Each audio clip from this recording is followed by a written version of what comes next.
Hi friends, ఎలా ఉన్నారు అందరూ? మీరందరూ బాగుండాలని కోరుకుంటున్నాను. ఈరోజు ముఖ్యాంశాలు చూసుకున్నట్లయితే, రాష్ట్ర ప్రభుత్వం 14 సంవత్సరాల తర్వాత తెలుగు చలనచిత్ర రంగంలో అత్యంత ప్రాముఖ్యమైన శ్రీ గద్దర్ గారి అవార్డులను ప్రకటించడం జరిగింది. సో గద్దర్ గారి గురించి తెలుసుకోవాలంటే, ఆయన తెలంగాణ రాష్ట్రం ఏర్పడటం కోసం ఎన్నో పోరాటాల్లో పాల్గొని ఆయన యొక్క గొంతుకు వినిపించారు. వారి యొక్క పాటల ద్వారానే చాలామంది ఉత్తేజులై తెలంగాణ ఉద్యమంలో పాల్గొన్నారు.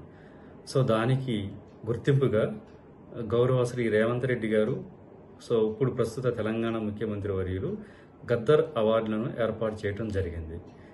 సో ఇందులో భాగంగా తెలుగు చలనచిత్ర పరిశ్రమలో వివిధ రంగాల్లో పనిచేసిన వారికి ఈ అవార్డులు ఇవ్వాలని, సో దానికి మార్గదర్శకం వహించడానికి Telangana film development corporation chairman గారైన దిల్ రాజు గారి ఆధ్వర్యంలో ఒక జ్యూరీ కమిటీని ఏర్పాటు చేశారు.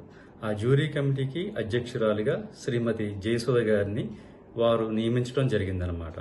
సో వారి యొక్క సభ్యులు రమారమి 65 చలనచిత్రాలను 1000 నామినేషన్స్ను పరిశీలించి, సో అందులో కొన్ని ముఖ్యమైన రూల్స్ అండ్ రెగ్యులేషన్స్ ప్రకారం, సో ఎవరి ప్రమేయం లేకుండా, ప్రభుత్వం ఒత్తిడి లేకుండా ప్రభుత్వం వారికి అత్యంత స్వేచ్ఛను, పారదర్శకాన్ని ఇచ్చిందని వారు తెలియజేశారు.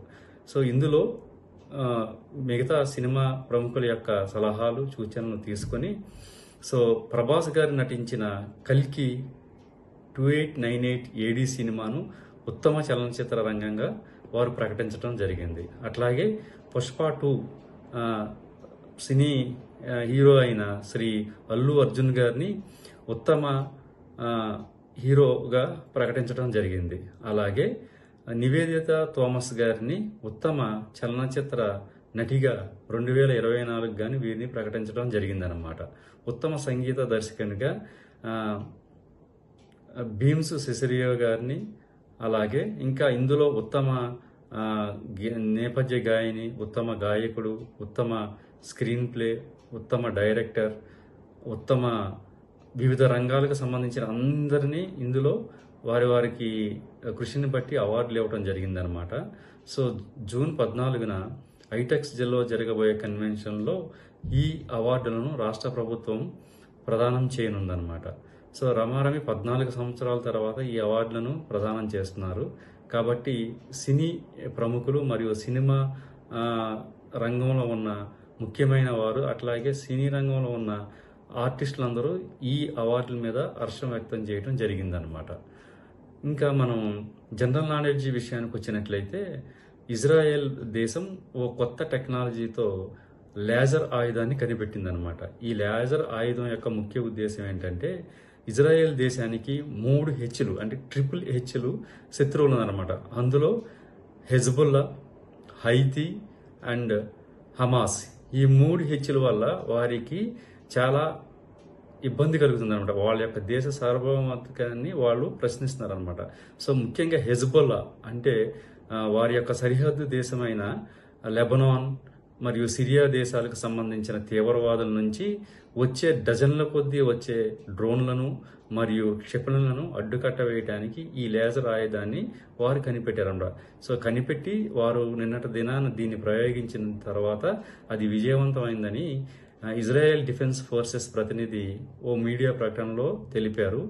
సో వారు దీని మీద చాలా ఎక్కువ కాలం పనిచేసి దీన్ని అత్యంత విజయవంతంగా శత్రు యొక్క డ్రోన్లను తిప్పికొట్టడం జరిగిందనమాట.